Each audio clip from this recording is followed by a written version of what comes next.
Hello everyone, welcome to another philosophy content video. This time I have a guest with me, my dear friend Vignesh, state level kickboxer if I'm not wrong. Have you won any titles? Just state levels, yeah. I've competed in state levels, I've competed in districts. I was about to compete in nationals, but then I had to move out of India. Alright, so pretty accomplished man right here. And he's like 30 kilo lighter than me, and he would decimate me in less than 30 seconds, by the way. Very powerful individual. As he's a kickboxer, I'm going to be asking him a bunch of questions about fighting, about how fighting changed his life, about how he thinks fighting affects other people's lives. Here we go. Alright, Vignesh. So, how do you start to get into fighting, and what attracted you about it? Well, this is going to be very different from what you hear nowadays. Given Andrew Tate and all these alpha male influences going off, people are more attracted to the combat sports side of things. But when I think when I was 8, like any kid, I was watching movies, Rambo, Rocky, the Terminator, the Bruce Lee films. I grew up a Terminator, yeah.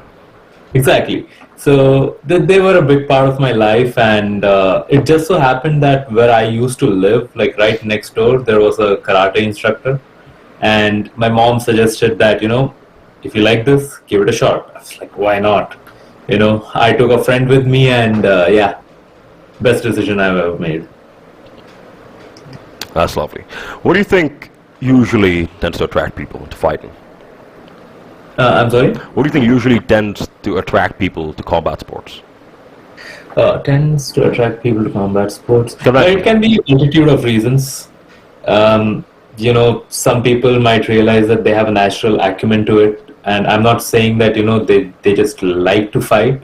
It's just something that they're good at, and with the right guidance, they have the potential of becoming great. Like Mike Tyson, he had the acumen. With the right guidance, he became great. There are some others who just started off as extracurriculars like I did, and you just stick with it long enough and you reach a point where you don't want to go back. It's like learning to ride a motorcycle. You stick with it long enough and you just enjoy it, but getting on a bike for the first time is really scary. That makes sense. Something along those lines. Yeah, but it's different for everyone. True. And there's going to be some very smart individuals who will say, well, he's just a state level fighter. I know about the state level fighters. Why are you making a podcast? What's a big deal about it? And people say you have to be an accomplished UFC champion to make videos about fighting and all that, and only then it's important. I would say, yeah, there's a point. Maybe if you're really accomplished in something, you'd know more, yeah. But isn't it better that someone who's your age, who's in the same boat, has done something, like fighting, to be talking about it, to be talking about how it's benefited and then changed his life for the better? I think you relate more to the 20-year-old who's doing what you're doing at the same time, struggling with you on the same boat, versus a 35-year-old champion who you don't know much about, right? True. That's true. So, that's what kept me from making philosophy content about life in general, like who listened to a 21-year-old, right? Mm-hmm. Well then, that's one perspective. The second perspective is the one I just explained, which is he's in the same boat, looking in a different direction. You might just learn something that you could use in your direction. Yeah. Whatever. So how has combat sports affected your life?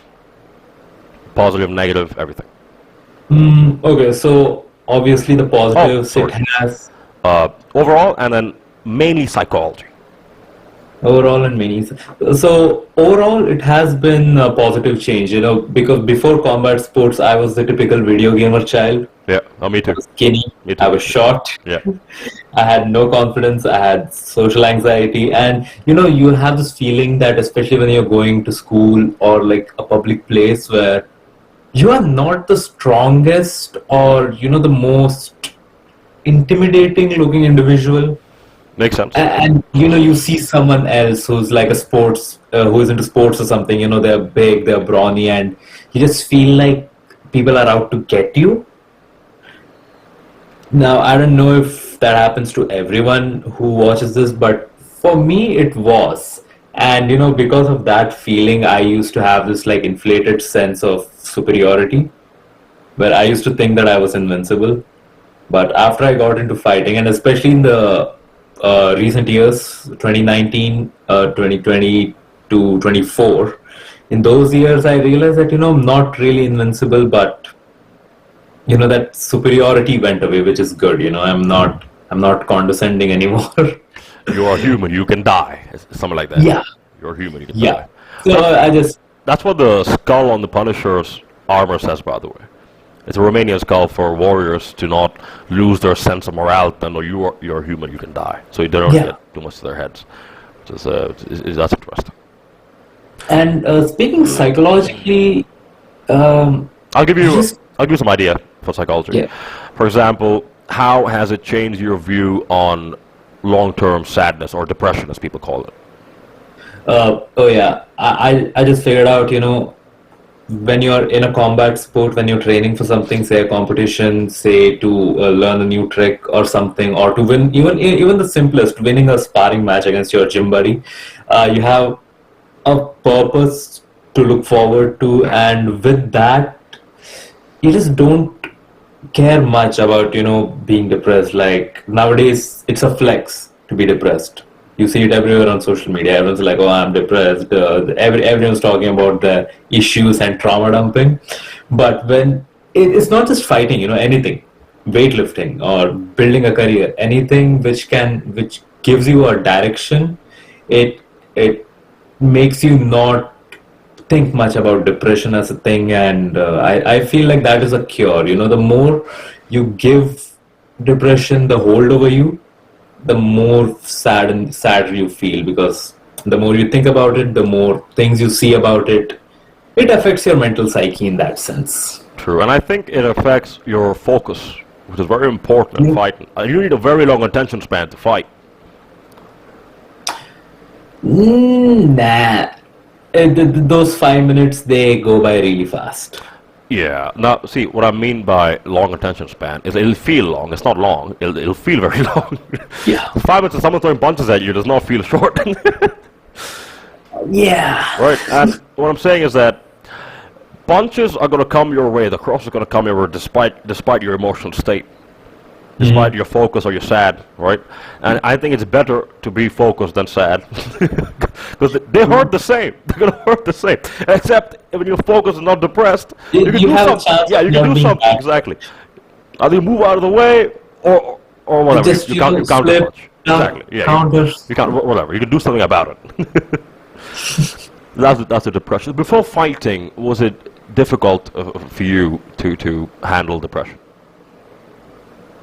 Well, I never really had depression as Or because anything, like any sadness, any form of sadness. yeah, I was the kind of kid who let his emotions get the better of him every time. I wanted a new video game. My parents said no, throw a tantrum. Something happened, a disagreement, throw a tantrum.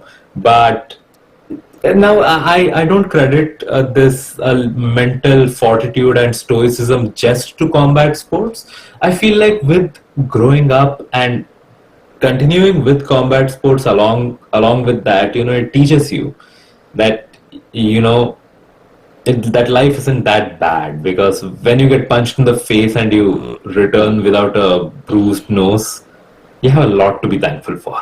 And on top of that, once you get punched in the face, people saying no to you doesn't really hurt you. Like, yeah, it's not this shit. It's not the Exactly. right nose. It's not that shit happening, right? That happened to you? Like, they punch you in the nose and you have to fix the shit like this?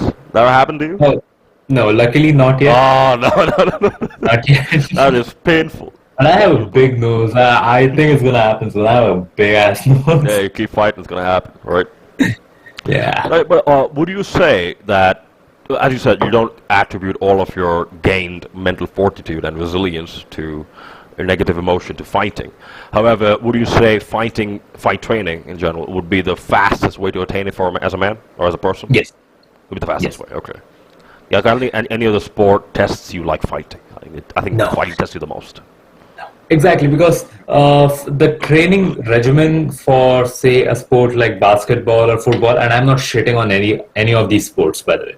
They're True, all like incredible. if you're a hardworking athlete and you achieve things in your field, we respect you. Yeah, That's exactly. respectable. But um, the amount of strain, like the physical and mental fatigue that it takes to train a combat sport like 3 days a week, Yeah. it's different than training football 3 days a week. It's painful, and the fact that you keep going there every other day, it trains your mind to not listen to those emotions, not listen to the negative emotions as much, which builds the fortitude. I agree. And on top of that, when you're training for any other sport, I mean, there are some sports with a lot of injury risk, absolutely. But I think fighting, you should have to accept that I might just die. I might just not come back alive from this experience. And I'm going to do it anyway. Well, the death part of it is in the higher Yeah. levels. For someone I like me, mean, it was, I listen, might come back with a black eye. I might come back with like a crooked nose. but you see, you can always find some monster at the lower level who might hit you in the, one weird angle and it's done, right? Some kind of permanent damage. Whatever. I think that changes you more than any other sport does. I share that opinion. Well, But yeah, I mean, again, I won't say that, accepting the fact that you might lose your life for a combat sport, especially at the lower level, is the right way to go. True. Because that can be really, really demotivating to people. Like, for me, like, I accepted the fact that I might return with a black eye, I might return with a crooked nose. Yeah. I wasn't ready to accept the fact that that I might meet some monster and I might lose my life. Yeah. And that is the thing that actually kept me going. Like the risk. Yeah. It's still a risk, but it's not as huge as losing your life. It builds up as you progress, but once you realize that the risk to reward ratio is not what it is, you can make that decision for yourself. I agree. And the monster thing, it's actually how I view combat. Like, even at whatever level, if you're fighting and you're going to throw a punch and it kicks at me with malicious intent, things can happen. Even if you aren't a monster, it could be a bad angle. Right? And about the monster thing, I think about it like this. What if there's a monster who could kill me and I win? Yeah, but what if I win? What then? Yeah. Does that qualify me as the monster? If you win, you will not know if that was the monster that could have killed you. There we go. It has to be. They're always. It's the snail problem, dude. It's the snail problem. The snail touches you once and you lose immortality. True. It's the snail problem. I watched too many movies, right? Like in the movies, they don't show fighting. Like the main character gets hit, he goes on the ground, he's like half dead, and his girlfriend screams, "No, I know you're alive!" And he comes back alive. Creed. I mean, fighting from films is so much different, like to real life. It does not look as pretty. Not It is not. It's really not. I hate it's a bunch of that shit. Exactly. It's just when you enter the ring, you think jab, cross, flip. In reality, you're like, yeah, no. This one is when you do that thing and you look stupid, but you feel like you still feel like you look good, right? And then you watch the clip back. What should I just felt like, I can't believe I won this shit. I remember fighting for the first time in my life. It was a boxing match with this tall individual. He was like 6'2" and like 80 kilo, national level roar. He didn't knock me out, but he could have. Like we were doing because we didn't have headgear and mouth guard, we just went body shots. Okay. Yeah, so I was like only 60 kilo, and he was bigger. He was very strong, so strong too. He could have knocked me out, but yeah, it was trouble. I knew if there was more Levi to his side, he could have done it. I didn't like me by the end of the fight, by the way. Now, I don't know why he didn't like me. That's up to him, but whatever. Nevertheless. Now, as I said, has fighting changed? As I asked, has fighting changed your view on depression? What about anxiety? Because again, I know it can be the same answer, but with anxiety, I would say this: the question has an extension. The extension of the question is, it could decrease anxiety because you can handle yourself, right? Yes. The more control of your body, but it could increase anxiety in one way because now you know how lethal a human being can be. And what if a human being that lethal happened to be around? And you'll never know. Especially the 70, 80 kilo fighters, they don't look like fighters. Right? Exactly. So it could, in one way, increase your anxiety. So what's your view on this? I think it depends on the context of the situation. Like say you're just walking down the street. Yeah. That's when you're all confident because you know that the chances of you getting attacked or you getting into an altercation with someone is very low. But say you go to a bar. Yeah. Someone accidentally spills a drink on you and they start getting in your face. Now here two things can happen. One, you can handle yourself if push comes to shove, but you don't know if the other person can handle himself or not. So that trade-off between what you should do is what is actually the most anxious thing. You can leave, but if he's getting in your face, you're going to get anxious. You don't want to hurt the guy. True. But you're also getting anxious that he can take you down. True. So it's a double-edged sword, in my opinion. I would say in terms of in fighting, right?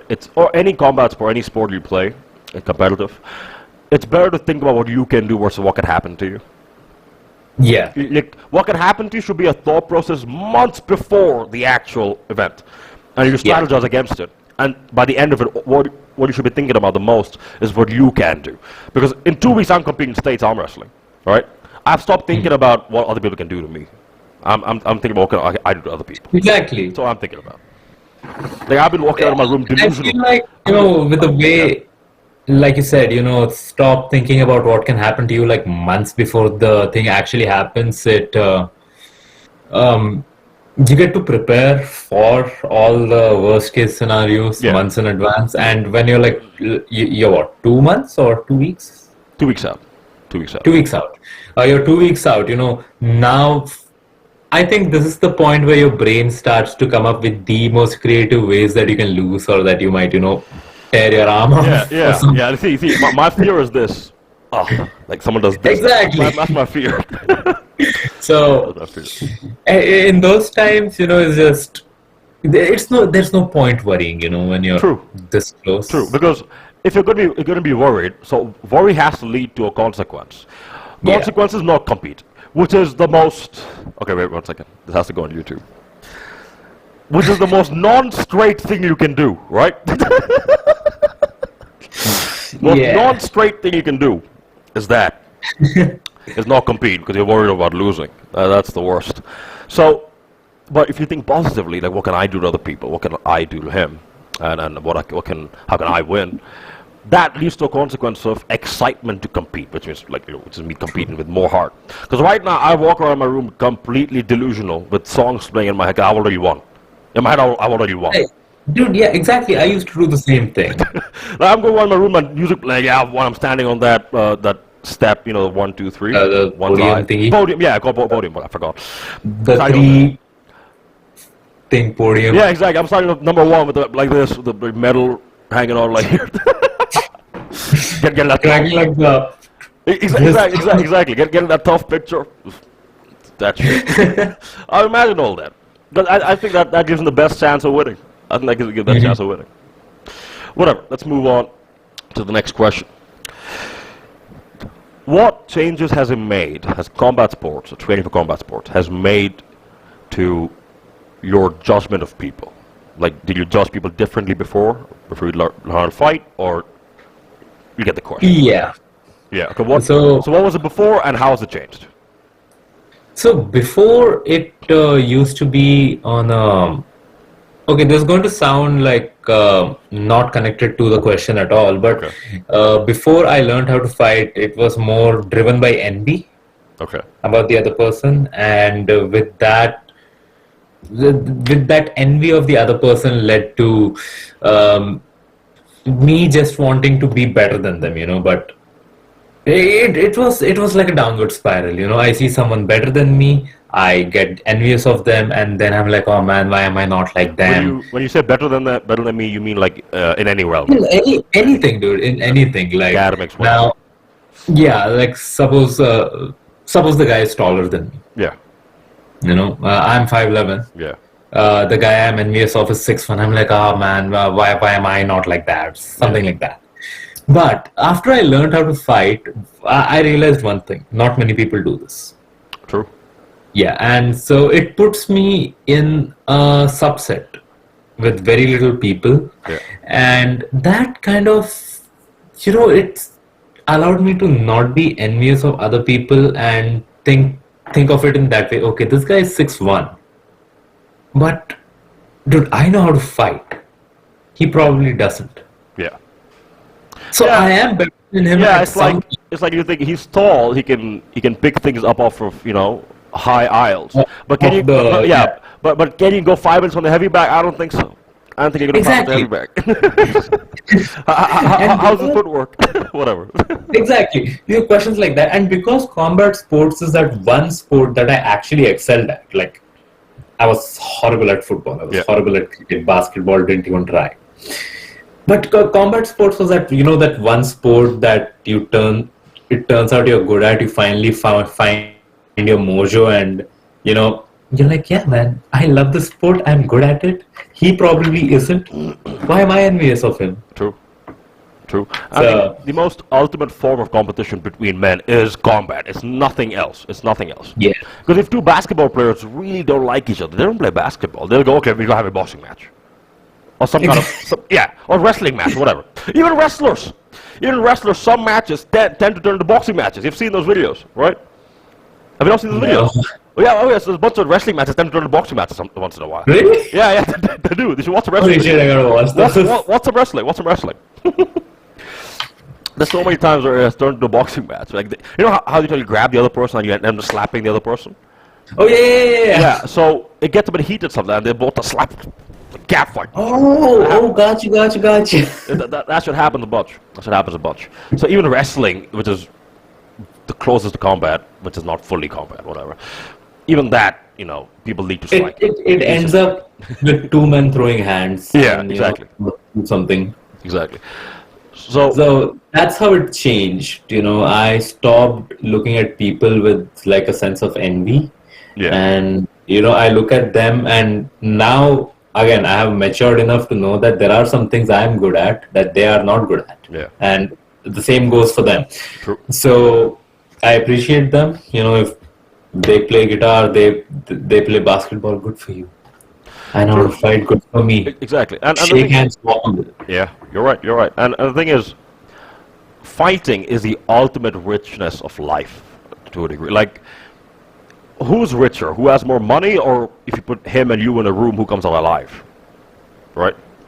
Yeah. The thing is, once you can fight, you don't really care about anything else. It just happens. You get immediate status. Yeah. You get immediate status. I can take care of myself in combat if three of you were to come at me. If you're untrained. If you're trained, that's a different subset of circumstance, of course. But yeah, people's money, sometimes he has a better looking girlfriend, and that doesn't bother you that much. Right? And maybe he's a bit more muscular. Again, doesn't matter. He's like, well, can you breathe? Is this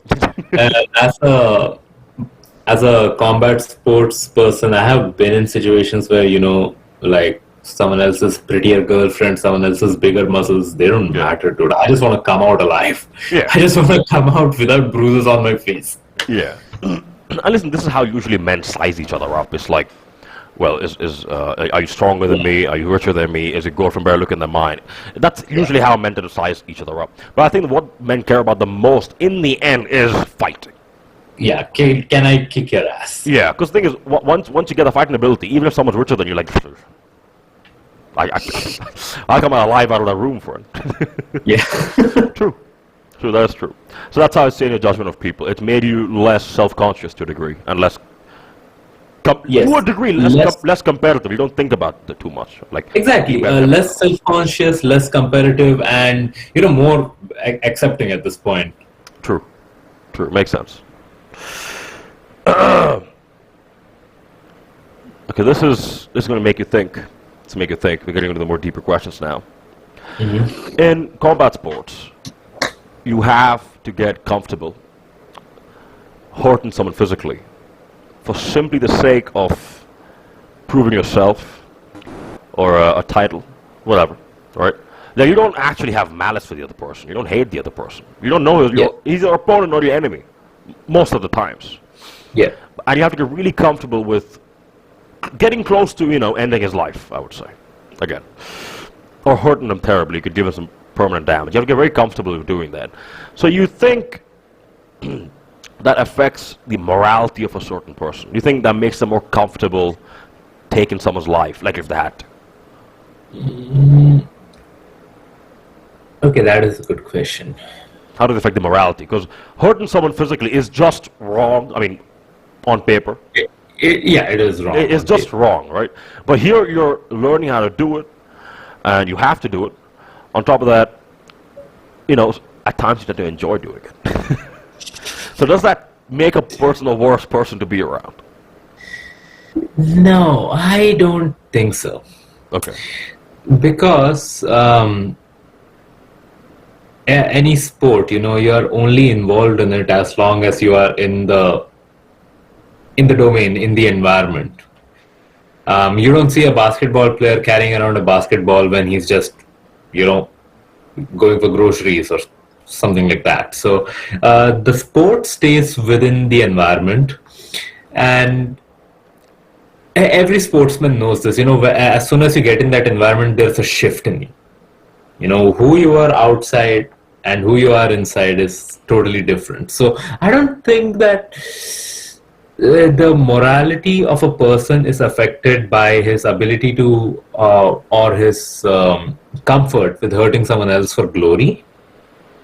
But it has a chance of getting into their heads, especially if you get immediate success. Like Conor McGregor, not a good person to be around because the success went into his head. Khabib, on the other hand, when he's training, he's training. When he's fighting, he's fighting. But otherwise, he's a mountain man. I don't know what mountain men do, but I'm pretty sure he's training.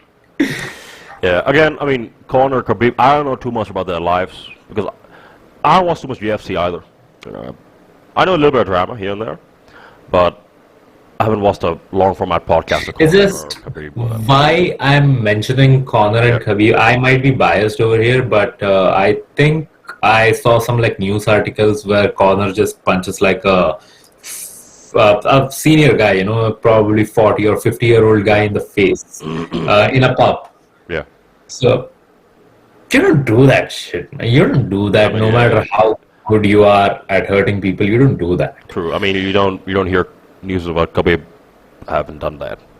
Yeah. Again, I haven't seen any of these articles. I don't know. I'm going off of face value over here because even I don't have the exact information. But another guy is, you know Sean Strickland? Yes. Have you seen his videos of him sparring influencers and people who don't know how to fight? He hurts Nico quite bad, yeah. Yeah. And have you seen him fight in the UFC? Yes. Well, him and Pereira won that. Both times. He won that. Yeah. Completely different styles of fighting, if you notice. When he's fighting untrained individuals versus when he's fighting a trained individual. Yeah. So that sort of, sometimes it does affect your morality, but he has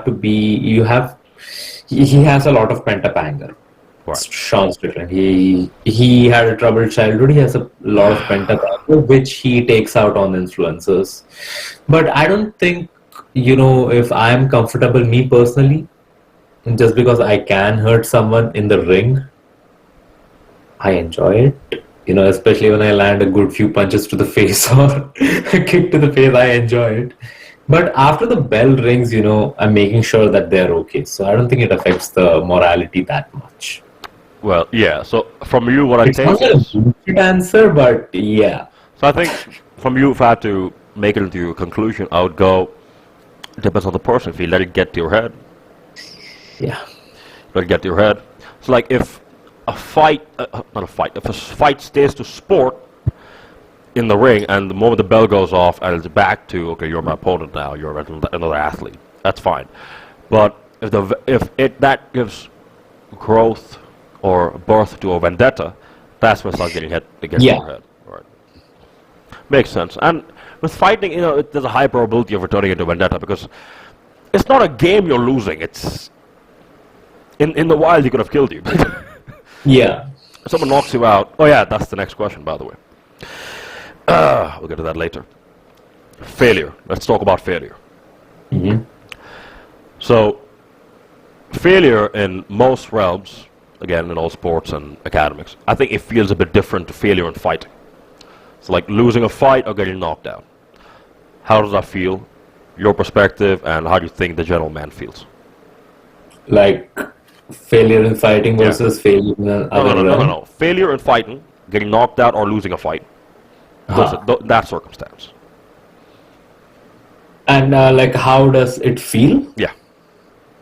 It feels demasculating. Right. Oh, yeah, of course. That's the only way to put it. This happened to you. Because if you think about it, in the wild, if he knocked you out like that and there was no one around, he could have done whatever he wanted. Right? Now, If you heard that thing, here, if two men can hold you down, three can. was it Justin Gaethje? I don't know who said it. Like two men I can think hold it you was down. Justin Gaethje. Two men I can think hold I'm you not- down. Three can do it. Three can complete the mission. Oh, man. But yeah, especially if you lose a fight to a person who is like in the similar body structure to you. Now, if you and I have the same skills, Yeah, you weigh 90 kgs, I weigh 64. 100 kilo.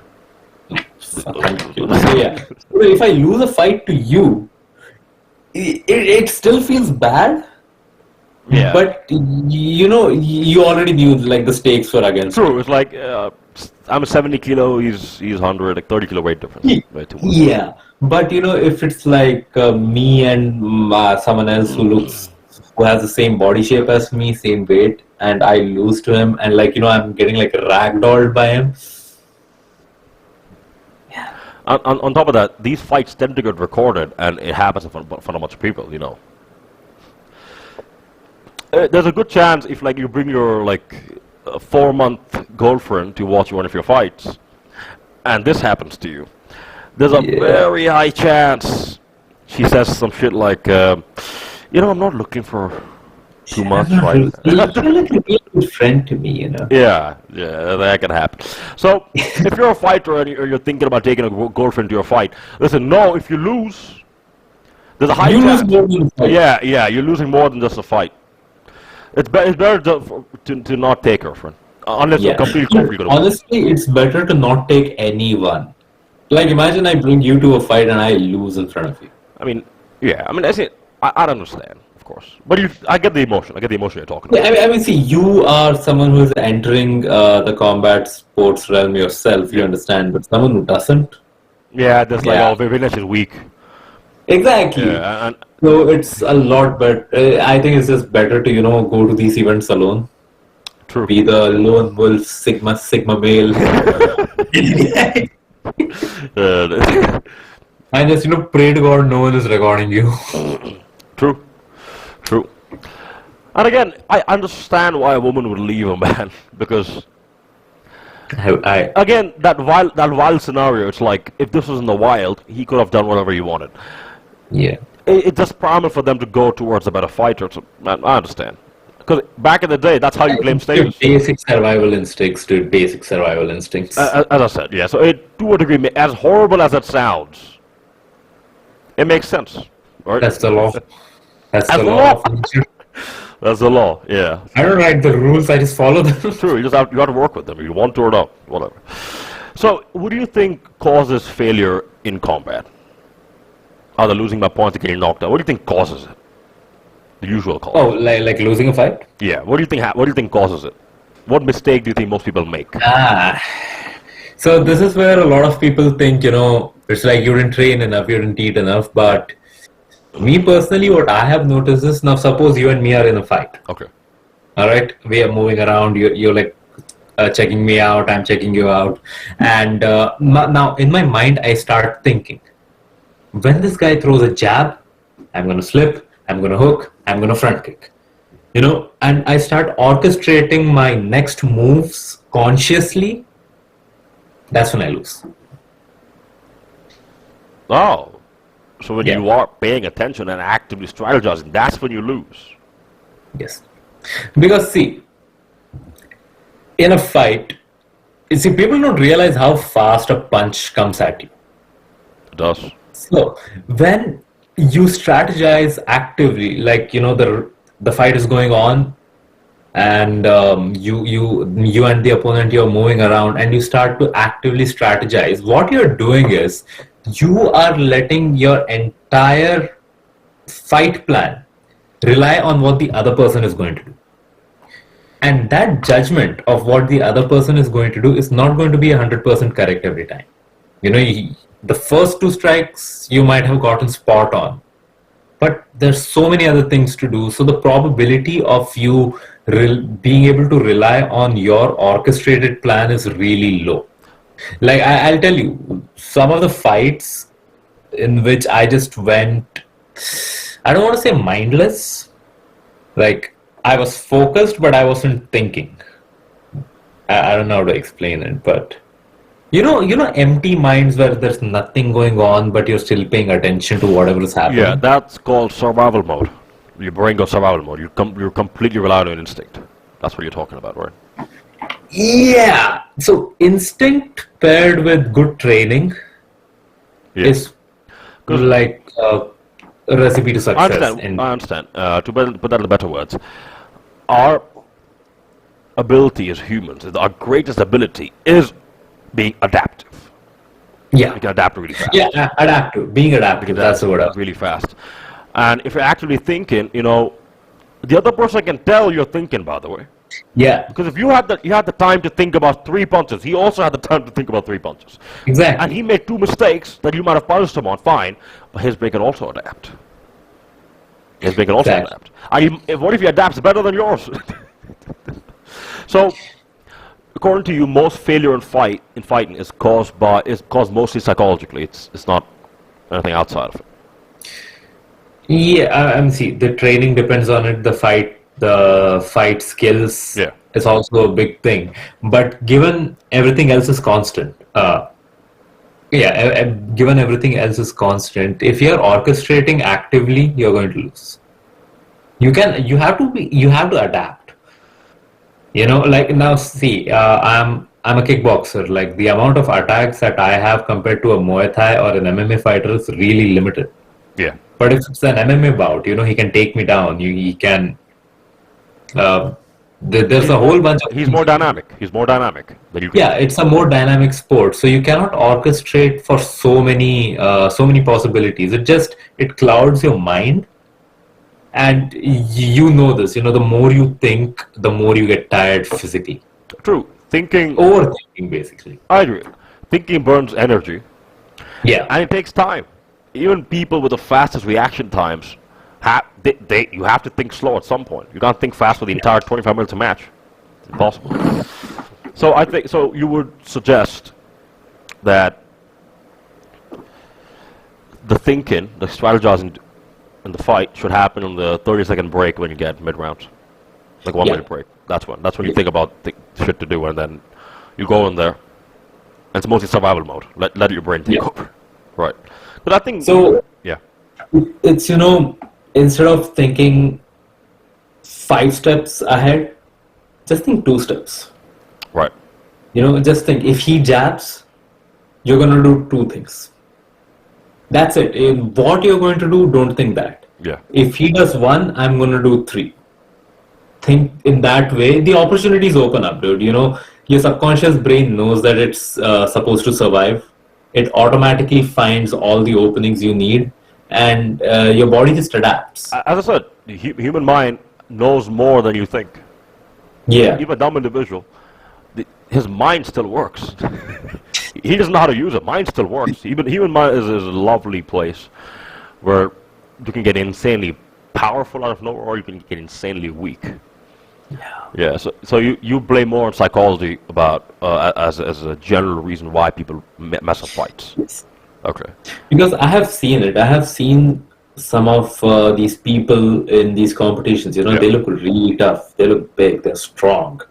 But when they get in the ring, I can just see that, they're spending too much time thinking, which gives the other person more points in general. If you just connect one, two, three, he gets those points. If he connects, that is, if the other person blocks, that's a different story. Yeah. But thinking, you're like this, you start thinking, you slowly lower your guard. Yeah. What was once this has slowly turned into this. So this whole place is open. So Yeah. 1, 2, 3. So, That makes sense. thinking doesn't lead to a knockout per se, but it can lead to a loss by points, by TKO, anything of that I sort. mean, a knockout is simply a good punch that connected, right? Yeah. It's a good punch that connected. Yeah. That makes sense. I would have actually. I was anticipating the answer that you'd say people just get tired, That's true. like lack of cardio. Because the thing is this: you just say your brain has to adapt and it has to be able to think very fast, right? Not consciously think, but subconsciously has to adapt. That requires energy. That requires energy, and your brain only has energy as much oxygen you can provide it, right? Yeah. And what's cardiovascular? Provide your body oxygen. Mhm. So I think if you have better cardio, you're going to be able to adapt better. You're going to be able to think more. That's Yeah. what I think. Whatever. I've never fought. You're in the right track. You're in the right track. Yeah, I but think cardio is quite important. what I have noticed is, when you're actively thinking, Yeah. you also stop breathing. True. That's why a bunch of people they go like this. Yeah, that's what I was saying. They've been thinking. I'm You like, see, you did that. You actively that's use exactly. to actively think. You stop breathing. That's I didn't know. I didn't notice that until today. You mentioned it. That's quite smart. That's smart. So the cardio and psychology, they both go hand in hand. But Yeah, true. Because every single human being, when they're stressed, they go like. I mean, I don't know. That long breath comes in to compensate Yeah. for the lack of breath for that 5 seconds of thinking. That makes so much sense. I had never thought of that. Now that's interesting. This can be a reel alone. This can be alone. Okay. So, what can be done to avoid the said problem? exposure therapy. Oh, just do it more. Yeah, Repetitions, repetitions, repetitions. exactly. That's what sparring is for. True. Just more sparring, more training. The more you're accustomed to something, the easier it's going to be for you to adapt. Yeah. Fighting at the end of the day is like driving a car. Yeah. The more you drive, the faster you drive. Yeah. Now, this particular problem, or most problems that occur in fighting that cause defeat, what can lead to a person not be able to move on from it? From a bad failure, from a bad loss? What can lead to a person saying, I quit? What can make it difficult?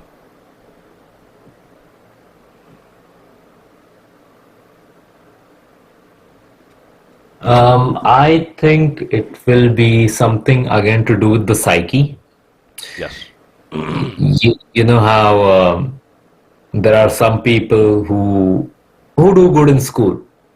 They get good grades and stuff, and one day they just happen to fail. They weren't feeling their best selves, Yeah. and then the world meaning the teachers, their friends, their parents, they start nagging them like, what happened to you? You fell off, and they take it personally. And that feeling of like telling yourself that you fell off is what causes them to have so much friction getting back into that win streak of themselves. Or the Because mindset to keep pushing. yeah, it turns into a negative feedback loop, and your mind, it starts to, what do you say, make sure that what data you're feeding it happens, because it seeks that validity. In other words, you become a pessimist. It's like, I'm doing so much work to only get cursed out in the end. What's the point? Yeah, that is one way of putting it. But more than that, it's just, yeah, After you say that I put so much work in and I lost, what's the point? And then the next time it happens, you're still stuck on the previous one. You go like, oh, the last time I did the same thing, and this time also I'm doing the same thing. It's not going to work. Yeah, because now with this mindset of being a pessimist, like it's not going to matter anyway. If you still try Yeah. doing it with this mindset, you'll make the same mistake as last time. You're still distracted, right? Yeah. And you still fail. So exactly what you predicted, oh, you're going to fail regardless, happened. Yeah.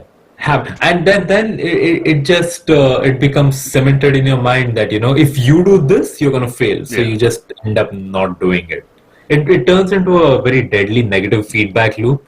And I think the only way to come out of it, if you have to like reduce your level so much that you have to go back to basics, and you have to build that momentum. You have to get that snowball rolling, and slowly you gather the wins again, and that psyche returns. That makes sense because in even arm wrestling, if I do a training camp for 5 months, 6 months, right, and then I compete or just arm wrestle very powerful people, just for the sake of sparring, and I get feedback, a lot of that feedback sometimes is negative, sometimes is positive, right? Whatever feedback I get, post that experience of me pulling them, sparring with them, I tend to reset camp. I tend to make changes. I start a new camp. Like even with States right now, I've been training since July, right? I would say August. So this would be the completion of 8 months of camp. 8 months of camp coming to an end. And after States, my training is not going to be the same. My weight's going to drop again. I'm at a good amount of weight right now, but whatever weight I'm at, I'm going to drop 7 kilo from that. I'm going to restart camp after States and climb up again. And then you drop again, you climb up again, drop in, climb up again. So yeah, that makes sense. I didn't think it would work the same for fighting. Other fighting, you just continue on the same frequency. No, apparently not. You have to restart camp. Dude, for anything of that matter, dude. Like now, say some unfortunate events, you got paralyzed from the waist down. To learn how to walk, you use you use the handlebars. You don't go walking just like that. It takes that time. It takes that. True. Those little steps they build that snow. It's not a problem. They give you that momentum Yeah. to keep going, and eventually you learn how to walk again. True. I think that's the same for every sport. True. I think restarting camp is always harder than starting camp, like the first camp. Yeah. But it's like, if you start a new thing, even if it's difficult, you're still excited for what's to come now. Yeah. When you restart camp, it's like you know what's coming. It's going to take a lot of time. Yeah. This was a good one. Do people with naturally violent tendencies tend to be better fighters?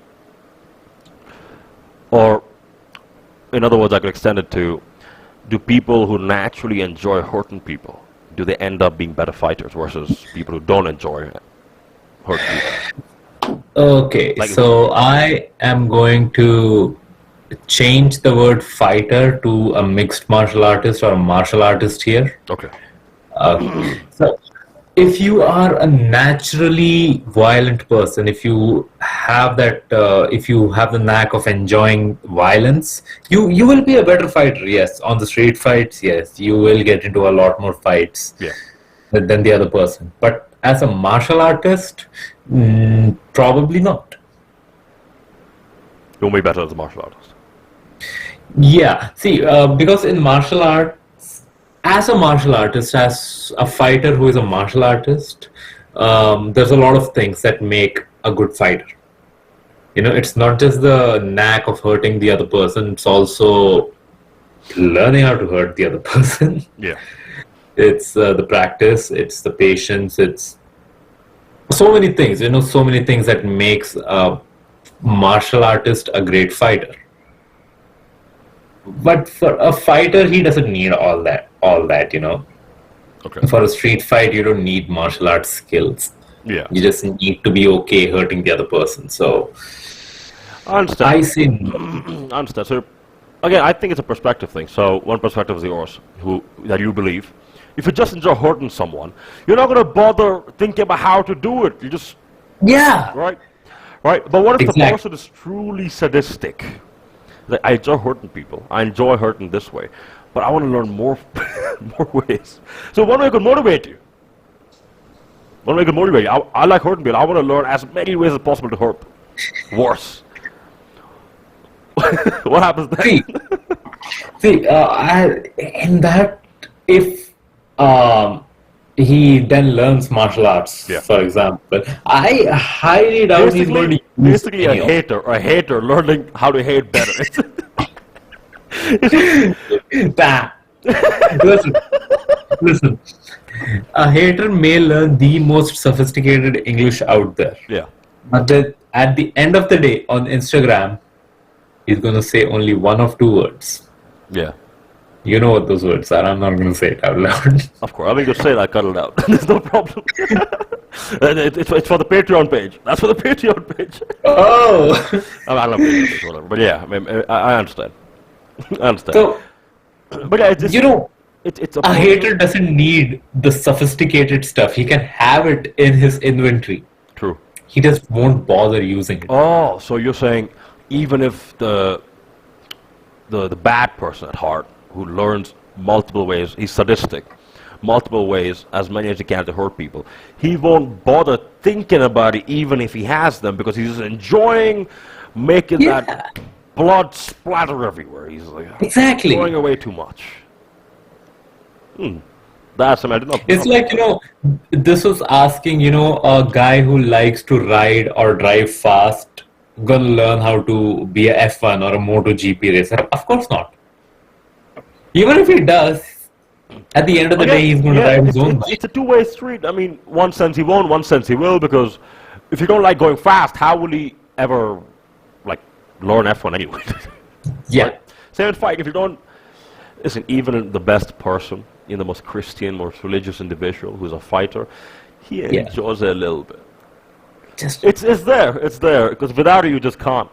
That just can't. This one is, I think when you're competing in any sport that's intensely physical, I think when you compete and when you're in that zone, you tend to become a different person.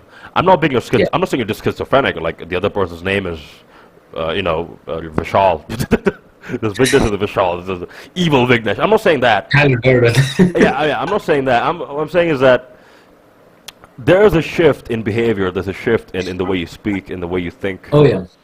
Right? Because the other person, the person you tend to become when competing, he believes he's invincible. He believes, and without that belief, I don't think you can do anything in any sport. You have to believe you're invincible. You have to have an ego. You have to have arrogance. No, I don't like people policing other people for being humble. Like, so Devin Laird, he tends to talk shit a lot. He's number two. Okay. He's number two world champion, right? Arm wrestling, Yeah. right hand. And people don't like him because he doesn't respect his opponents and he talks shit to them. First of all, he doesn't respect his opponents, but he understands showmanship, you idiot. There's a reason why people watch. Exactly. He's brought the most out of ice arm wrestling, Devin Laird. And he plays the villain and he trash talks his opponent. First of all, if he didn't respect his opponent, he would not be arm wrestling him.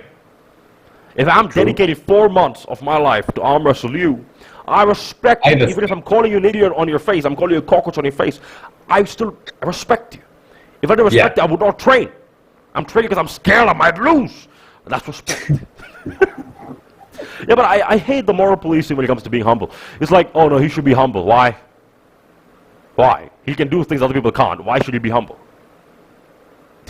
For what? Honestly, and dude, arm wrestling is one of those sports, it's that one sport where I think you get to be like totally wild. Yeah. No, I'm not bad. Like, you're like close and you scream at each other's faces. I don't think that's a place for humble. And also, even in fighting, people have the same problem with Conor McGregor. It's like, oh, you talk shit, you don't respect your opponents. Friend, you have to be humble. You, Mr. Nothing. You have to be humble. When you're capable, you get the choice of being arrogant. Yeah. The reward of arrogance is only provided if you are capable. Mm-hmm. So the thing is, he can be arrogant, he can still get by life. You can't do shit. You get arrogant, you get punched in the face. You can't do anything. Because people don't respect arrogance as long as it's backed up by performance. Yeah, arrogance and competence go hand in hand. Exactly. And that's the most healthy use of arrogance that's there. If you're really arrogant, like I'm better than everyone, but what can I do to prove it? What can I work really hard on? That's a good way. That's a good way. But the negative would be, well, I'm better than everyone. I'm going to take it easy. I just am better than everyone. Yeah. Right? Exactly. So I'm not going to work for it. Who's going to work for it? I just am better than everyone. Yeah, because I haven't done anything in my life. you could be in a bar and you could meet someone with a complete opposite ideology with the most obnoxious personality. Well, you know what I'm saying, right? I can't use the exact words here. But if you see him take down 4 men in a fight, you're like, whatever. He earned that personality, dude. He earned that personality. You get to be an idiot. You get to be an idiot. That's another privilege of fighting, is like, if you're a fighter, you're sort of allowed to cry as a man as well. No one's going to call you weak because you can take care of yourself in a fight. Yeah. No, I'm not saying you should be a baby completely, but yeah. If you, But yeah, you get that leeway of, letting go sometimes. True, you can be an idiot. You can say stupid things and people just go, yeah, it's fine. It's the same as being rich. If you're rich, you can do these things. Exactly. So what do you think is the worst and the best mindset for someone to have entering the combat realm? Like a beginner? Yes. Just entering. The Best and the worst. the best mindset. Okay, this is a really good question. I haven't thought about this.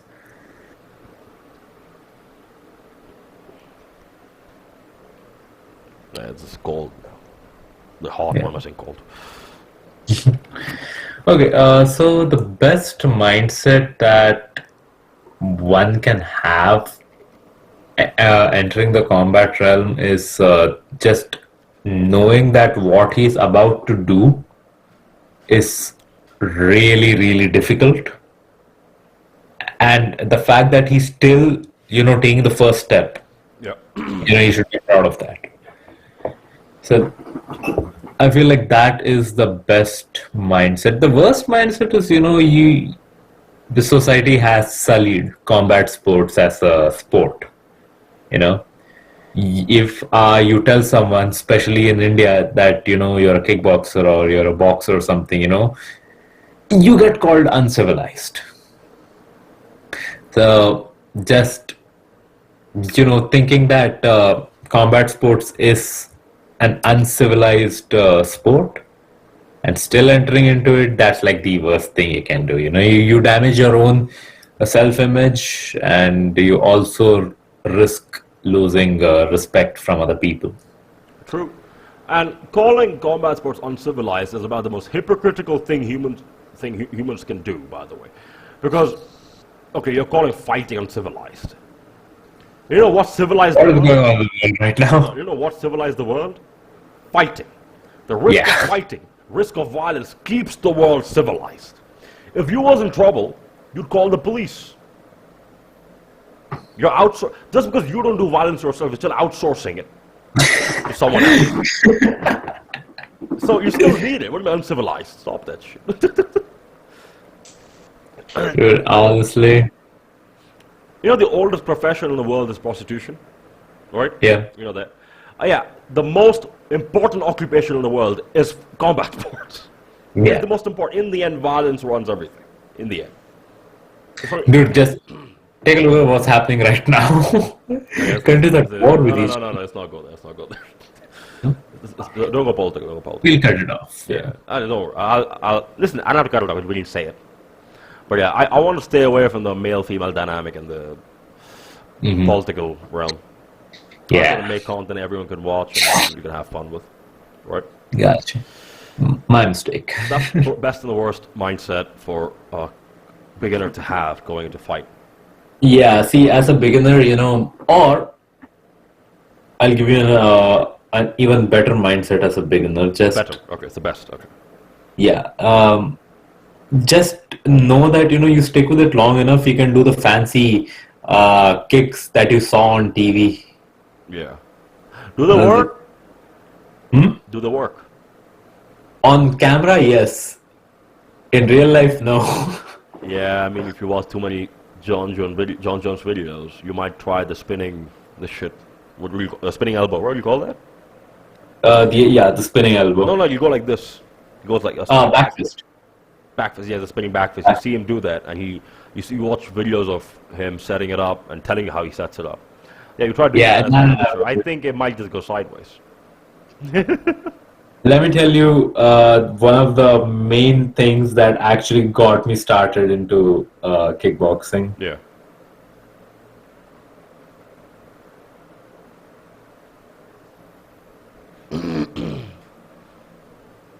Are you gonna play a video? Don't play a video. It might get flagged. Copyright. Nah, I'm gonna show an image. Okay. Yeah, image should be fine. Can I show? Yeah, image should be fine. Yeah. Yeah. You see that? Jean-Claude Van Damme. Oh yeah, I know him. Yeah. Yeah, I saw that kick and I was like, holy shit, I gotta learn that. And I thought it was in the movie Kickboxer, so I looked up kickboxing gyms and here we are. That's how it happened. Yeah, I mean, Yeah. for you, that like where you started. For me, it was Terminator. I wanted to be big and muscular. See, my thing went like this. It's like there's no great story. I had to break up and something happened. No, I just wanted to be big and strong. That's it. I wanted to fill out a Yeah, exactly. I don't have a cool backstory on why I got into kickboxing, dude. I just wanted to do the cool shit I saw on TV. I'm a nerd. Yeah, and that's another question I'll ask you after this. It wasn't in the script. This is completely off the mind right here. But yeah, my thing was I got bigger muscular. Okay, I wanted to fill out an XL T-shirt. This is an XL T-shirt. It's done. It's done. It's finally, finally filling it out. But yeah, that was my dream. Just be big and strong because I was very skinny as a kid. Growing up, couldn't gain weight. Was not strong at all. Could run. I could run for a while. I had the endurance thing, but apart from that, there's wasn't much there. So the thing is, I got bigger muscular, and now I had big arms. Right. That led to me now arm wrestling. Because as a kid, I never won an arm wrestling match against anyone because I'm just so weak. Yeah. Now that I got a little bit stronger, I still wasn't arm wrestling strong. I'm just bigger and stronger, right? In like general strength, like big and fat, you could say back then. So I arm wrestled a bunch of my uncle, my dad, and my dad. I think I arm wrestled my dad, but my uncles and my friends over here who weren't training at all. I beat them. Like I felt strong. Yeah. And then I lost to my cousin. Who knew arm wrestling a little bit. Yeah. That got me into arm wrestling. Yeah, that. Oh. Like All right. He's 70 kilo, I'm 90 kilo, and he put that shit down. Holy shit. Yeah. I mean, now I'd utterly get him, but of course he doesn't train. It's not his life. He studies. I don't do that. I don't have a degree. Whatever. But yeah, that's how. But my thinking was, if I have a big arm but I can't arm wrestle, if I'm going to lose to someone with a smaller arm, what's the point of the big arm? So I'm on arm wrestling, right? But I'm also doing bodybuilding. I'm going to have a big muscular body that looks strong, looks powerful. It signals to people that you can fight. Yeah. But if you throw 3 hooks, this happens. So, if you have a big arm, you should be able to arm wrestle. If you have a big body, you should be able to fight. That's how I have my own pseudoscience and way of looking at like everyone, right? Of course. But yeah, that's what my thinking was with combat. And also, as a kid, I was very wild. I used to get into fights all the time. Yeah. Yeah, like as a kid, I think I may have told you, like in 2nd, 3rd grade, I'd simply I'd enter their classroom. I'll do all I know about it. I never bullied people in the team. Always did that. I'd enter the classroom. Someone looks at me too long. I'd go, yeah, no, we don't like each other. Yeah. You told me that. Never happened. I think I've told you. That happened to you? Nah. That happened. You were more docile. Yeah, exactly. I was a coward. I didn't look people. I was thrown out of every single school, every single organization I was put in. Like, even tuition, even art class. Who can manage? Who can manage to get thrown out of art class and start a fight in an art class? Who can manage? You took an art class? As a kid, I used to draw. I can still draw, like, okay, but... Oh, okay, nice. Yeah, I can. I just haven't done it. But as a kid, I used to love drawing. I used to love drawing trains, and especially trains cause love. Yeah, but I managed to start fighting in an art class. I don't know what I did. The tuition teacher went to my mom. She said, I can't do this. Exactly. She said, I was in Denver. I'm up in Noida. She said something like that. It just won't happen. I'm not taking pride in this. No, you should not behave like that, right? But I think this tendency just to be violent, because that's why I asked the question, because I'm one of them idiots who enjoys this shit, right? Yeah, I think if you harness this power, it can be used for good. Yeah. If you let it go, you're just a rogue, you're just chaotic with no purpose. Yeah. With anything about the most detestable human being you could think of. I think a purposeless, I would say man, but even a woman, if you're purposeless, I think in general you're not a very good person to be around. True. You surround yourself with people who are purposeful all the time. Another question I was asking, you know how you said you and I don't have a backstory, like any interesting breakup, bullying. I mean, I almost got bullied in 9th grade, but that didn't lead to me lifting. Lifting weights I was doing anyway, for some reason. Yeah. So I'm getting bullied while lifting weights. Whatever. I can achieve those feats. Start a fight in art class. I know someone else who failed art class. Whatever. Anyway, my question was, you know, how do you and I don't have backstories? What do you think of people who make reels on Instagram about how, so she did this to me, so I became something she couldn't have, and they're skinny in the first bit, and they become really muscular. Well, and women do this too, but I think it's mostly men doing this. What is your opinion on these reels and people who do this? Now, if it's really corny, then yeah, obviously I don't like it. Like, you know, if you know, it's like the before picture is of a child, like a prepubescent child. Yeah. And the next picture is like a guy with, you know, a Ranveer Singh beard. Well, obviously it's corny. But, you know, if someone is showing like a healthy, like change, and not in a negative way, but more like, yeah, it was a bad chapter in my life. Yeah. But I was able to move past it and I've accomplished this. You can too. If that's the vibe I'm getting, I like it. True. Same with the women, you know, it's like, you know, a lot of women on Insta who post these like fitness content. Yeah. They have this like skinny to muscular or fat to fit transitions. Those who just go like, you know, yeah, I was fat. I used to eat like shit, but then I changed my life around. I love that, man. I mean, I just love it. It's more simple. Yeah, the simple ones I love, but those which seem like, you know, there's a hidden vendetta. Yeah, it's some shit like he or she didn't want me, so I became something he or she couldn't have. And then there's bloody some Russian Sigma male music playing in the background or whatever. like the bear, the two bears fighting. Yeah, whatever. Background. I mean, that's if you're making a troll video, that's different, right? But I'm talking about people who actually mean that shit. Nah. To me, this is what it is. Yeah, a bad experience can lead to, you know, bettering yourself, which is good. You had to break up, and then it changed. You want to become something better. Yeah. Yeah, and you became better, fine. But after becoming better, if you're still making videos about how she cannot have you anymore, friend, she's winning. She's winning. Listen, she won. Because in one sense, you're still... Exactly, you haven't moved on. You haven't, you haven't, you know, let go of the past yet. True, same with the woman, same with the man. If you're making about how, you make a video reel about how the other person, because now you're cannot have you anymore, or wow, I got them, listen, you're giving them the victory, giving them the trophy, and which is so stupid because you're attributing your success, your work, to them, to someone who allegedly wronged you. Why are you doing that? I mean, you can do this. Listen, I know you want people to know your story. You can do that.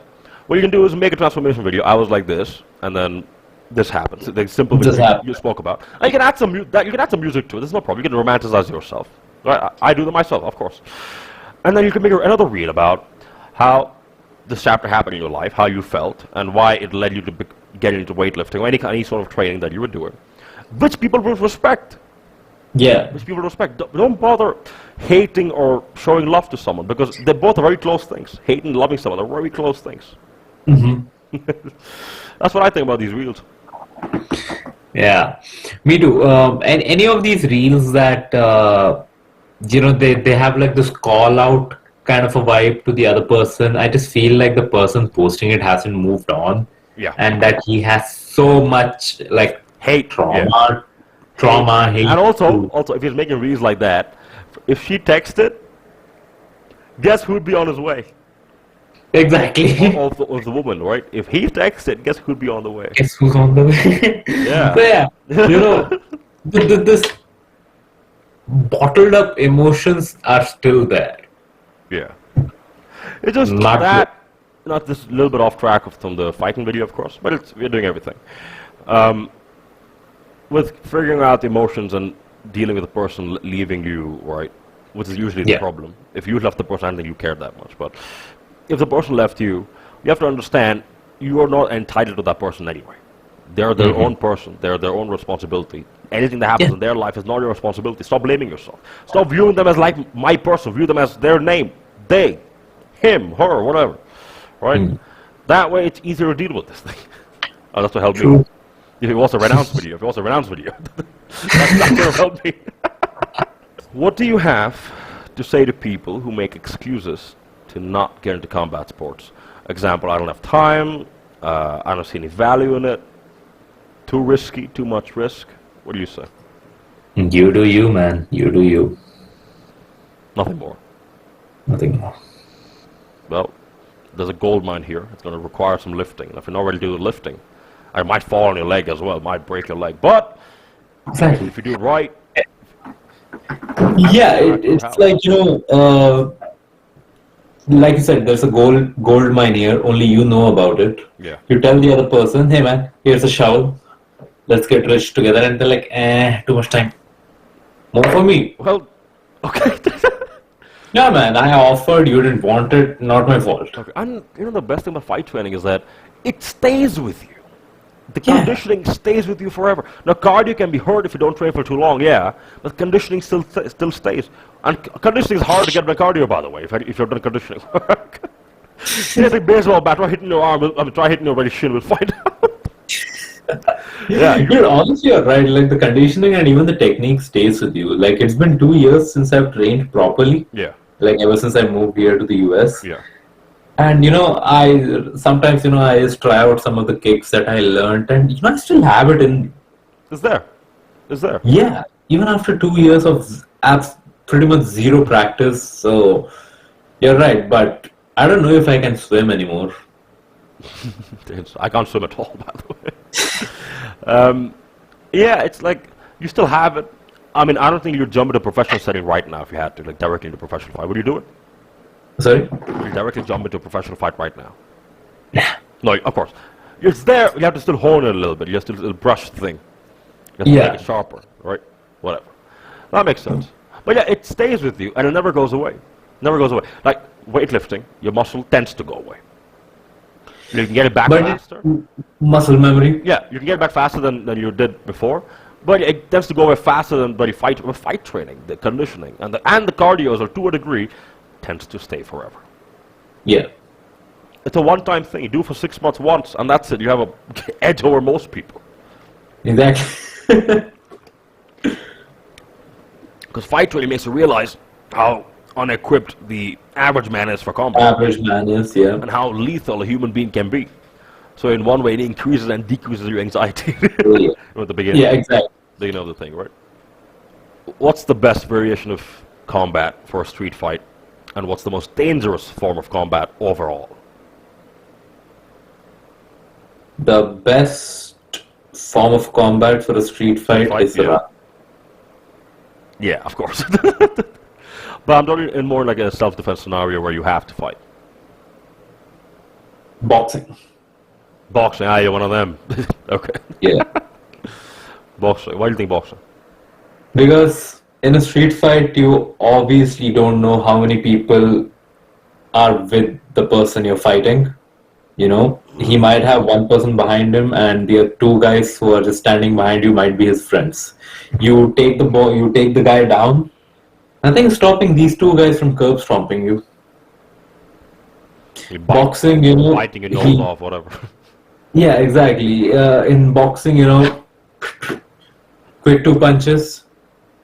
He's he's stunned, you back away, and you're also on your feet. Yeah. And in a street fight, if you lose your feet, you're pretty much dead. True, I mean, you start throwing a kick and you're wearing jeans or some kind of slippery slope. Yeah. You fall, that's like 40% lost already. You've lost so much of your leverage. That makes sense. That makes sense. And the second question, what's the most dangerous form of combat? Overall. Dangerous form of combat overall. Now, me personally, if I would consider something dangerous, it would be a mix between Muay Thai and Judo. Yeah. Because Muay Thai, it's like, elbows. Lots of very heavy strikes, yeah. So you have lots of slicing weapons, you have punches and shins. Yeah. They break tree trunks. And Judo, because again, me personally, I don't like going on the ground. In Judo, you just throw the person over. So You sure your choice is Judo, not wrestling, not Jiu-Jitsu? Judo particularly. Judo particularly, yeah. Because the thing with Judo is the Judo that you do with a gi on, I feel like it translates well into a street fight if push comes to shove, because the gi, it has a collar and everything. Yeah. So, if you get into a street fight, you have a shirt to grab. Yeah.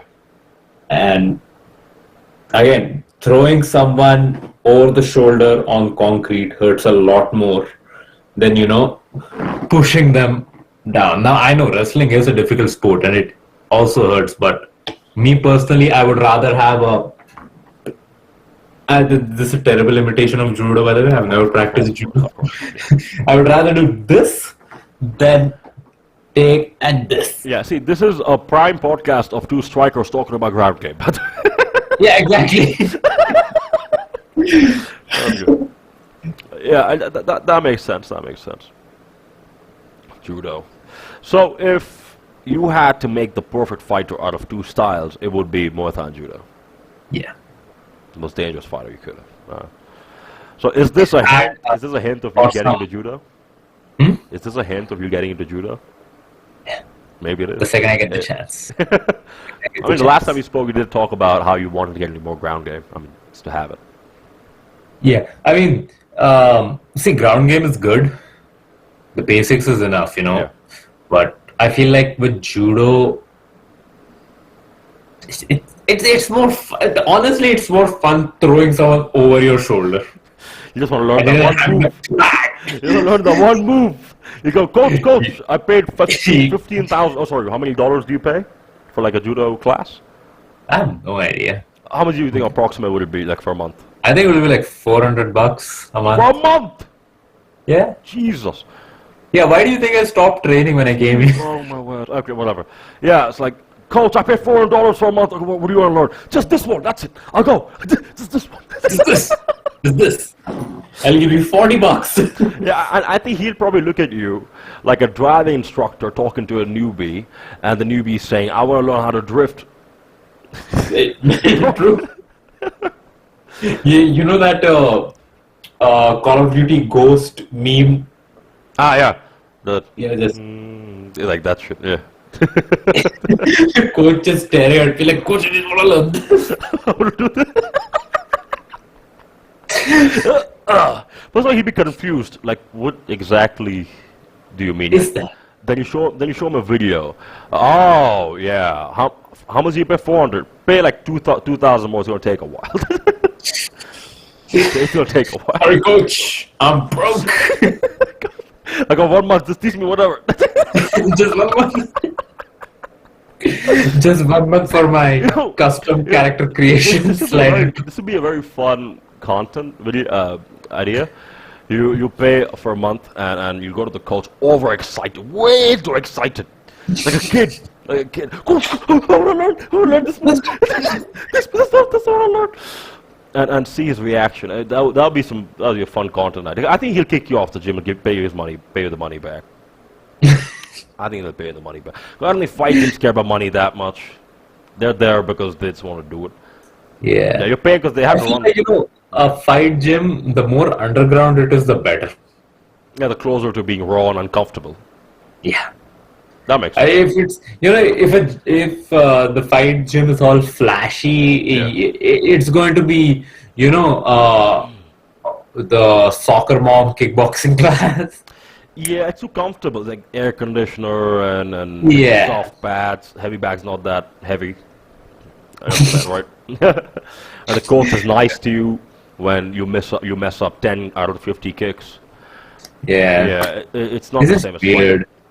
And This is in the underground basement kind of clubs, you're doing 100 kicks and you mess up one, or the one kick wasn't with as much passion as it's supposed to. You threw the other Yeah, so 29. you get like 200 more kicks. Yeah, he said 200, and you say how much? Like 300. He'll increase it. Exactly. Like, bro, bro, I just talking. Like stop. It'd be more annoying if you and a friend are training, and you're like you got 100 kicks, you're doing everything right. You're like 90, 95, like five more, boom, boom. Coach is smiling in your face, and this idiot, he messes up one, and then the coach says 200. Like, okay, fine, I got 200. Yeah. Then he heard 200. You heard the 200 from the other side of the room, and he's still asking What? why. How much? Just to get an extra second arrest. Coach says 300. Like, 300. oh, you boss. And then, that's when you go, coach. After the 300 kicks, via sparring. Me and him are sparring.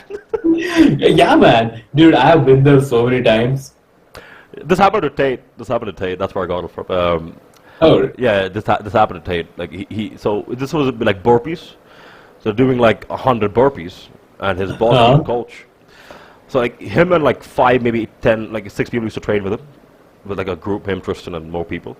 Don't mention his entire name. YouTube tends to get messed up. Whatever. But they used to train together, and they do 100 burpees. Like finally done, okay, 90 something, and the coach says 120, 20 more, no problem, fine. yeah. And then some idiot, just to get a 1 second arrest, would go, how much? 150. You idiot. Why did you... Everyone's going to Also, it. also, this happened to Tate, you think? Yeah, that happened. Oh, man. He's lived through this shit. I mean, you see why it's become this way, right? Whatever. Yeah. At what age do you think someone should start combat sports? I don't know, man. See, I have seen kids who are like 5 years old, Yeah. and who are like when I started karate, I was 8. Yes. And I saw 5-year-olds like brown belts. So I'm pretty sure they started when they were 4 or something. So, and again, when I was in kickboxing, I saw like this one guy, especially over here in the US, one of those guys in the gym. All right, he's like 50 years old, like white hair. He's ripped. He's like the ripped old grandpa. Yeah. And he has like more cardiovascular endurance than most of us. So you can start any time. You just have to stick to it. Yeah. So what age do you recommend a kid should start? Do it at 7, I'd suggest. 7, yeah. I'd say for more male and female, I think you should just know how to do it. It's always better. Yeah. It's always better. Also, it unlocks so many more career opportunities for you, and sometimes scholarships. I mean, in the U.S. it's a thing, right? Yeah. Over here, over here, if you do it national states, they care. But again, they're like I don't know. For some reason, in India, they look down on athletes. For some reason, it just happens. Like athletes are treated the worst in India. Exactly. About the worst. I mean, most athletes would agree. And some athletes have gotten scholarships and some support. Great, lovely. I wish I'm one of them, by the way. I wish I become one of them. But a lot of them didn't. A lot of them didn't. A lot of them didn't. Yeah. So, do you plan to return? So you've competed states. You've done amateur.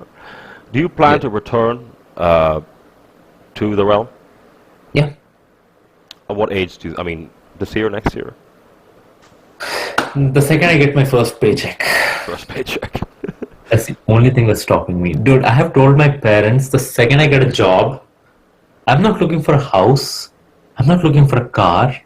I'm looking for a kickboxing gym. The rest of my living situations will be based off of that kickboxing gym. Yeah, you're going to roll around it. Yeah, exactly. I want to reduce as much friction as possible. Because that was also one of the reasons I stopped training when I came here. It's like Finances. the not just the finances. It was a friction. So um, I had to go train at 7 o'clock, 7 to 8 p.m., and the gym was 12 miles away from my place, so 15 kilometers around. Yeah, maybe. Yeah. Yeah, so 15 kilometers one way, and I had to wait on a bus. And the problem was the bus would stop me like 2 kilometers away from the gym, so I had to walk at night on a highway with no footpaths on the grass, hoping I don't fall into a puddle. Yeah, with, with, Uh, with with a certain demographic of people running around in your country at the moment. Very certain demographic of people, right? yeah. So that, and during the winters, dude, the winters were terrible. So it Like snows there, right? yeah, it Yeah. snows, and frostbite feeling you get in your arms, like your I fingers. mean, listen, the coldest I've experienced is bloody Delhi and Punjab, which is quite bad. So yeah, even there your hands go numb. You can't feel anything. Yeah, If it's snow, I your don't even know. hands, your ears, your the The jiggly nose. part of your nose, everything goes numb, and you're just You walking. can't even rub your nose because you don't feel anything. Yeah, exactly. And so I was like, the amount of effort I'm putting in for like the returns is just too much. Yeah. See So that? I figured I'd just, laze around. With the You know? cold, I remember another point I made, I think now 3 years ago. I put an Mhm. Instagram story actually. I said the worst time to fight a man is when he has a cold. Like a bad sneezing every minute. I think that's the worst time to fight that man because he's the most dangerous mood.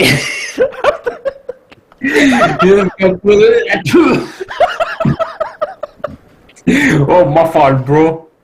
Yeah. Well, one last question, and then we can end this. Mhm.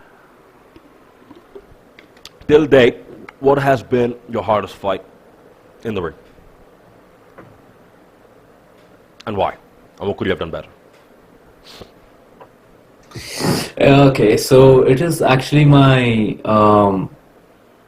first fight, actually, the first time I actually got in the ring. First fight. So what happened was it was in Mumbai, and so That's what? bad, that's bad enough. That's bad enough. It's in Mumbai. It's bad enough. I'm done. No, but Bangalore. so Mumbai, Apple, shut up. Mumbai. Yeah. So because of my weight and height back then, I could not find an opponent for me. Yeah. So I got a medal just like that because Hooray. yeah. So I was like, what the hell? I don't want this. Give me anyone to fight. Constellation prize.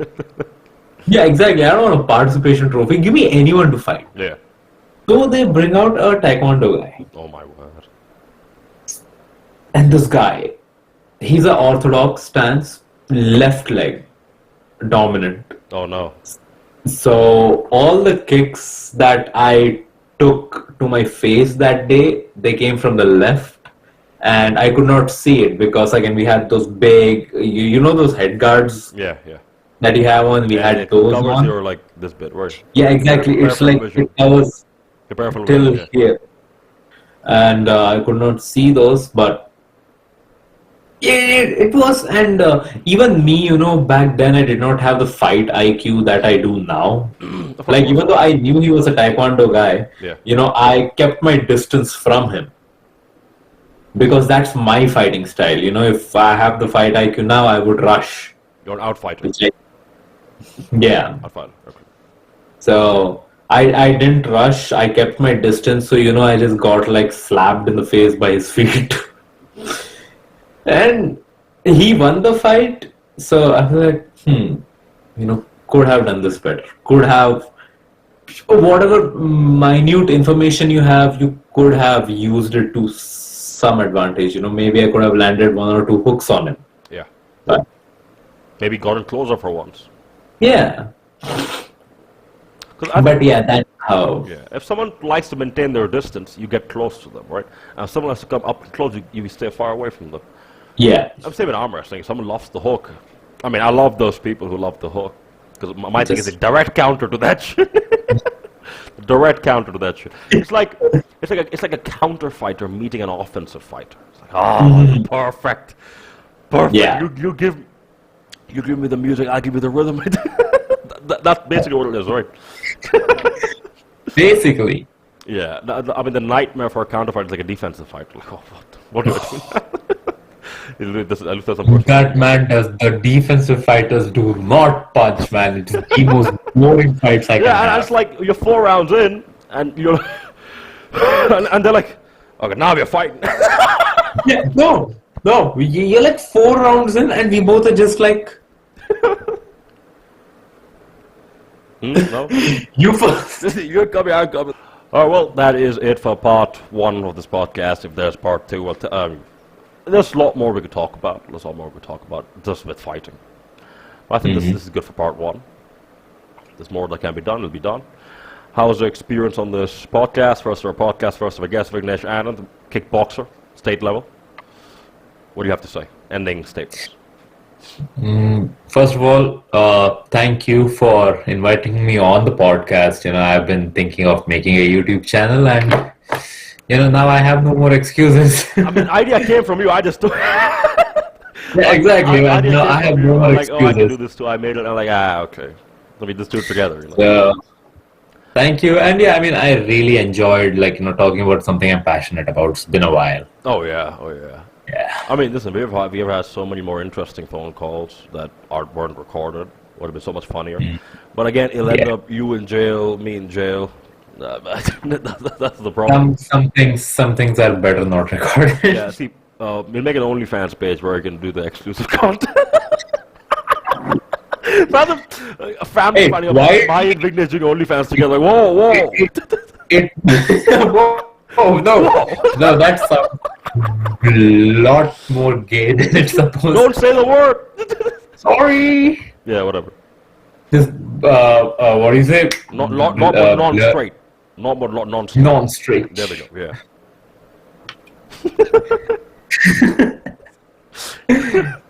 Oh man. You're But no, saying? genuinely, this was fun. This is so fun. Yeah, also, I'm surprised we didn't fumble that much, genuinely. I thought there'd be a lot more retakes and all that, but there was a good. I feel like, Mostly. it was. I forgot that we were recording, Yeah. I think that's the thing. I remember, like, I know I'm recording because I'm scared of a power cut, because a power cut appears and the entire clip is done for. Yeah. Alright, well, yeah, but that was a because when I usually make content and I'm talking to the camera, I fumble so many times. Over here, we've been going for almost 2 hours Yes. with good chain of thought. Because every time you have lost it, I've corrected you. Every time I've lost it, you've corrected me, right? You jumped in. Yeah. It's a good synergy. And I like how. And honestly, when you approached me with the idea of a podcast, I was under the impression that it'll just be like you asking me questions and me answering. But like the conversation that the both of us had, it was True. See, I mean, I like being an interviewer. I mean, what are the career options, right? It's like, if anything feels robotic, people are not going to enjoy it. true. If anything feels robotic, people are not going to enjoy it. It has to feel natural, and I mean, the fact that we're already friends, it adds to the Yeah. right. But yeah, that was a very fun podcast. Thank you, Vignesh, for coming on. That is it for the first ever podcast on this channel. Very fun conversation with my friend Vignesh. Could have gone longer. I had to cut it short. Don't want to make it too long. And his channel is in the description. He has a bunch of content coming. So do I. I want to find more people who've achieved exceptional feats in their certain fields. Mainly athletes, because I relate to them the most as an athlete myself. We're going to be competing in 6 days. That's going to be fun. Nevertheless, thank you for watching. Hope you enjoyed, and I will see you on the next video, my friends.